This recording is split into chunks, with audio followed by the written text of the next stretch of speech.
സ്കൂളിലെ ക്ലാസ് വിഭജനവും അതുമായി ബന്ധപ്പെട്ടൊക്കെ മെയ് മാസം തയ്യാറെടുക്കുമ്പോൾ ഒന്നാം ക്ലാസ്സിൽ ആരാവണം എന്ന ആശങ്കയായിരുന്നു മുന്നിലുണ്ടായിരുന്നത്. അതുവരെ ഒന്നാം ക്ലാസ് കൈകാര്യം ചെയ്തിരുന്ന നമ്മുടെ പ്രധാനാധ്യാപിക വിരമിച്ച ആ ക്ലാസ് റൂം എങ്ങനെ കൊണ്ടുപോകണം എന്ന ഒരാശങ്ക മുന്നിലുണ്ടായിരുന്നു. കഴിഞ്ഞ വർഷം ചുമതലയേറ്റ റിഷാദ് മാഷെ ഒന്നാം ക്ലാസ്സിൻ്റെ ചുമതല ഏൽപ്പിക്കുമ്പോൾ മുന്നിൽ ഈ ആശങ്കകളൊക്കെ മുന്നിലുണ്ടായിരുന്നു. അവധിക്കാല പരിശീലനം കഴിഞ്ഞ് അദ്ദേഹം വിദ്യാലയത്തിലെത്തി വളരെ ആവേശത്തോടു കൂടിയാണ് പരിശീലനത്തെക്കുറിച്ച് എന്നോട് സംസാരിച്ചത്. പരിശീലനത്തിൽ കിട്ടിയ ഓരോ കാര്യങ്ങളും അദ്ദേഹത്തിൻ്റെ കണ്ണിൽ അതിൻ്റെ തിളക്കമുണ്ടായിരുന്നു. ഞാനിതുവരെ പരിചയപ്പെട്ടതിൽ നിന്നും വ്യത്യസ്തമായ 3 കാര്യങ്ങൾ അദ്ദേഹം ഷെയർ ചെയ്തപ്പോൾ ഇതിലെന്തെങ്കിലും വ്യത്യസ്തത ഉണ്ടാകുമെന്ന് ഞാനും പ്രതീക്ഷിച്ചു. സജിത്ര സംയുക്ത ഡയറിയുടെ കാര്യങ്ങളൊക്കെ പറഞ്ഞപ്പോൾ എന്തായാലും അദ്ദേഹത്തിൽ കണ്ട ആവേശം അത് കൃത്യമായി പ്രോത്സാഹിപ്പിക്കണം എന്ന രീതിയിലും ആവശ്യമായ എല്ലാവിധ സപ്പോർട്ടും നൽകിക്കൊണ്ട് അതിനെ ക്രമീകരിക്കുകയാണ് ഞാൻ ചെയ്തത്. അതിനുശേഷം ഞാൻ 1-2 അധ്യാപകരുമായി ഈ വിഷയവുമായി ഷെയർ ചെയ്തു.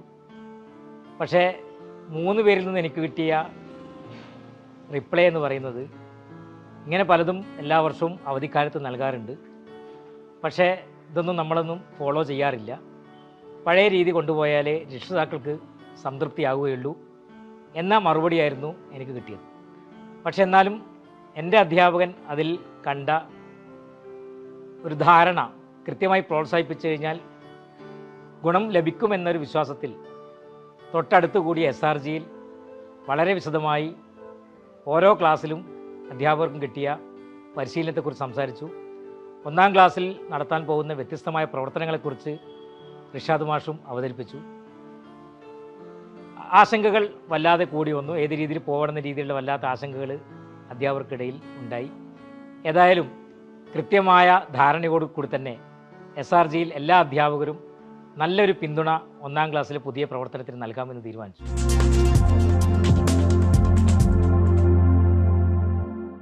തുടക്കം തന്നെ ചരിത്ര പുസ്തകവും അതുപോലെ ജൂലൈ ഫസ്റ്റ് വീക്ക് തന്നെ സംയുക്ത ഡയറിയും ആരംഭിച്ചു. കുട്ടികൾ പെൻസിൽ കൊണ്ടും രക്ഷിതാക്കൾ പേന ഉപയോഗിച്ചും അറിയാത്ത അക്ഷരങ്ങൾ രക്ഷിതാക്കൾ കൂടെ നിന്ന് അവരെ സഹായിക്കുന്ന രീതിയിലാണ് ആദ്യം തുടങ്ങിയത്. കൃത്യമായി അറിയാത്ത അക്ഷരങ്ങൾ രക്ഷിതാക്കൾ പേനയെ കൊണ്ട് എഴുതിക്കൊണ്ട് തന്നെയാണ് തുടക്കം ആരംഭിച്ചത്. അതിൽ ഏറ്റവും സന്തോഷം തോന്നിയത് കൂടെ നിന്ന രക്ഷിതാക്കളാണ്. എന്താണോ നിർദ്ദേശം കൊടുക്കുന്നില്ലെങ്കിൽ എന്താണ് അവരോട് പറയുന്നത് അത് കൂടെ നിന്ന് രക്ഷിതാക്കൾ മക്കളുടെ ഉയർച്ചയ്ക്ക് വേണ്ടിയിട്ട് കൂടെ നിന്ന്, കാരണം തുടക്കത്തിൽ തന്നെ ഇതിൽ കൃത്യമായ തെളിവുകളാണ് സംയുക്ത ഡയറി. കൃത്യമായിട്ട് ജൂലൈ മാസത്തിൽ തുടക്കത്തിൽ പേനയുടെ എഴുത്ത്, രക്ഷിതാക്കളുടെ എഴുത്ത് കൂടുതലും പെൻസിൽ കൊണ്ടുള്ള എഴുത്ത് വളരെ കുറവുമാണ് ഉണ്ടായിരുന്നത്.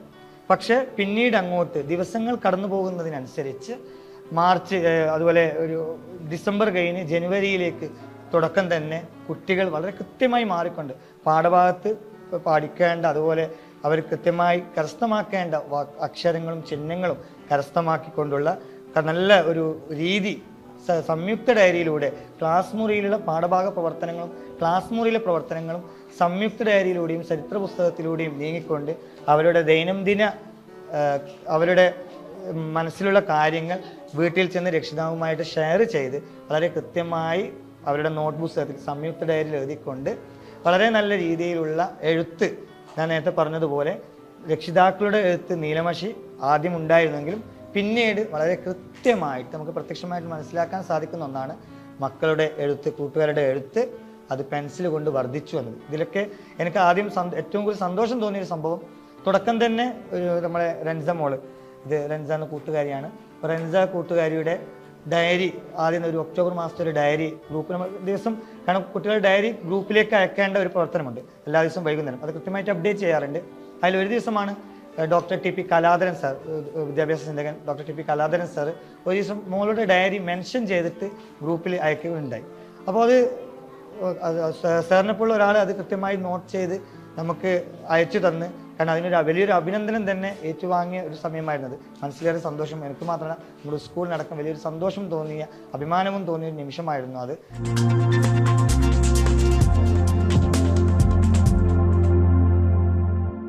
എൻ്റെ പേര് ഖദീജയം.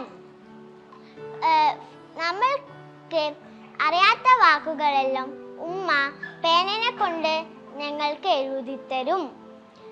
ഞങ്ങൾ പെൻസിലിനെ കൊണ്ട് എഴുതണം. മാഷ് പഠിപ്പിച്ചു തന്നപ്പോൾ ബാക്കി എല്ലാ അക്ഷരം ഞങ്ങൾ പഠിച്ചപ്പോൾ നല്ല വൃത്തിക്ക് ഞങ്ങൾ ഉമ്മ എഴുതാതെ ഞങ്ങൾ പഠിച്ചു. ഞാൻ എൻ്റെ സംയുക്ത ഡയറി വായിക്കാൻ പോവുകയാണ്. വാർഡ് ഫെസ്റ്റിന് വേണ്ടി ഞാനും എൻ്റെ അനുജനും ലൈഹയും ഷാനുവും ഡാൻസ് പ്രാക്ടീസ് ചെയ്തു. ഷാനുവിനും എൻ്റെ അനുജനും ഡാൻസ് കളിക്കാൻ വളരെ ബുദ്ധിമുട്ടായിരുന്നു.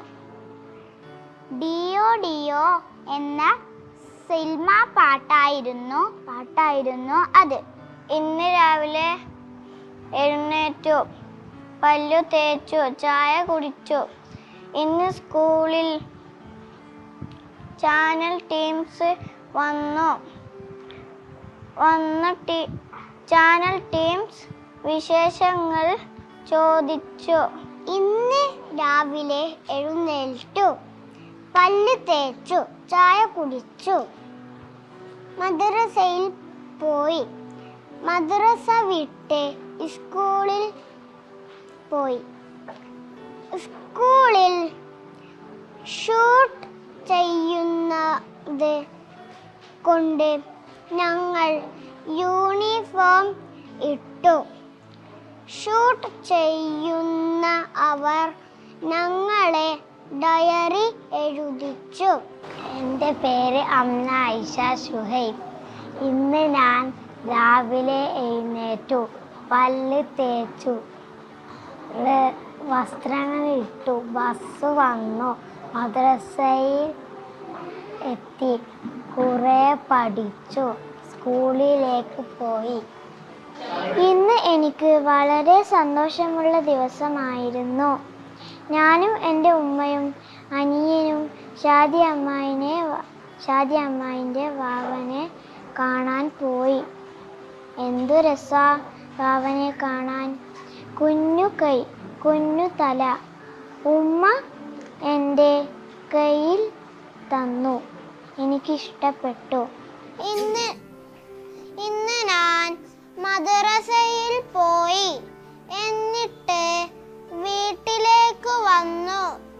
എന്നിട്ട് എൻ്റെ ഉപ്പാപ്പൻ്റെ വീട്ടിൽ പോയി. എന്നിട്ട്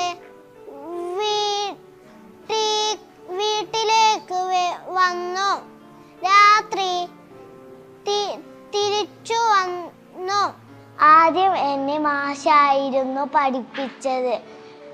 എന്നിട്ട്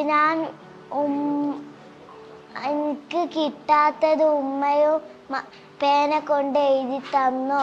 ബാക്കി ഞാൻ എഴുതി. ഇന്ന് ഞാൻ രാവിലെ എഴുന്നേറ്റു. ഞാൻ പല്ല് തേക്കാൻ പോയപ്പോൾ വയലിൽ 7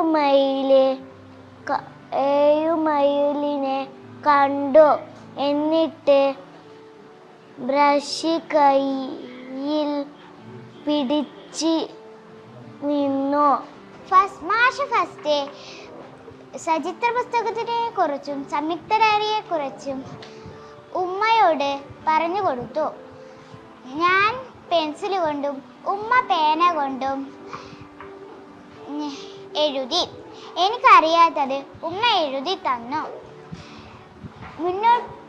അങ്ങനെ പോയിക്കൊണ്ടിരിക്കെ എൻ്റെ പെൻസിലിൻ്റെ എഴുത്ത് കൂടി വന്നു.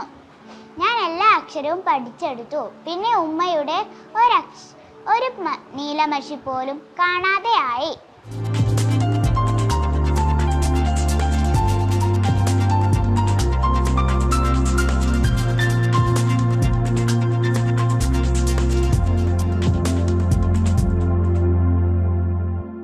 എൻ്റെ പേര് ഫാത്തിമ. ഞാൻ റസ്വയുടെ ഉമ്മയാണ്.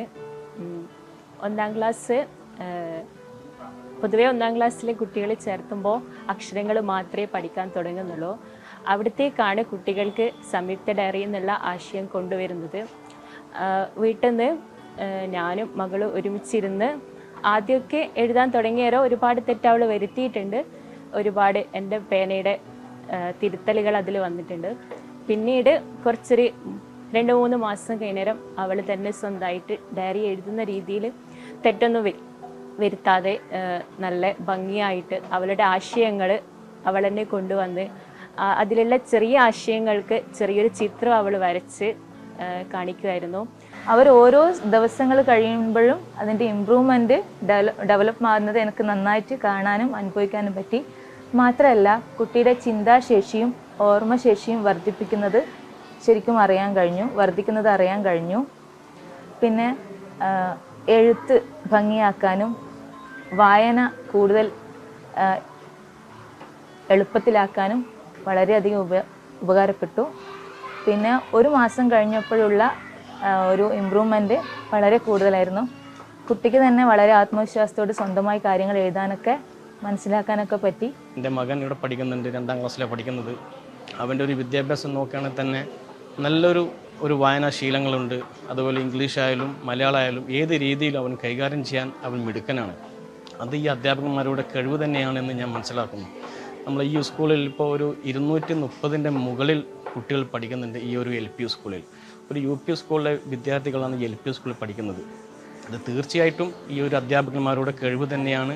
അതുപോലെ മാനേജ്മെൻറ്റ് കൊടുക്കുന്ന ഒരു സപ്പോർട്ടിങ് കൂടിയാണ് ഈ ഒരു വിദ്യാലയത്തിൻ്റെ ഈ ഒരു വികസനത്തിൻ്റെ ഈ പാതയിലേക്ക് നയിക്കാൻ, ഈ ഒരു ഉയർച്ചയിലേക്ക് എത്താനുള്ള മുഖ്യ കാരണമെന്ന് ഞാൻ മനസ്സിലാക്കുന്നു.